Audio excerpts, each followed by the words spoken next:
হাজার বছরের প্রাচীন ঐতিহ্য আর আধুনিকতার এক অনন্য মিশেল হলো চীন। এই ভূখণ্ডের গৌরবময় ইতিহাসের পরতে পরতে মিশে আছে কিন ও মিং রাজবংশের শৌর্য, যার শ্রেষ্ঠ উদাহরণ হয়ে আজও দাঁড়িয়ে আছে মহাপ্রাচীর বা গ্রেট ওয়াল। শুধু ইতিহাস নয়, চীনের রূপকথার মতো প্রকৃতি যে কোনো ভ্রমণ পিপাসুর মন জয় করে নেয়।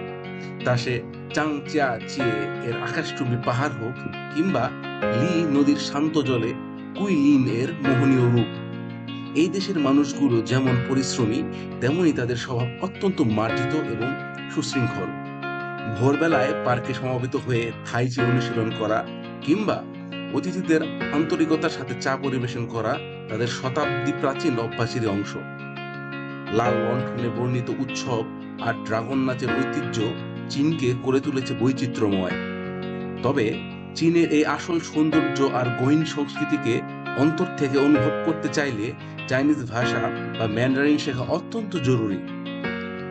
স্থানীয়দের ভাষায় কথা বলতে পারলে যাতায়াত এবং যোগাযোগ যেমন সহজ হয়, তেমনি চীনের সাধারণ মানুষের জীবনযাত্রার গভীরে প্রবেশ করে পুরো ভ্রমণটিকে একটি সার্থক ও সুন্দর অভিজ্ঞতায় রূপ দেওয়া সম্ভব। তবে বন্ধুরা, আসুন চাইনিজ ভাষা শিখি এবং নিজের জীবনকে সুন্দর করে গড়ি। আসসালামু আলাইকুম।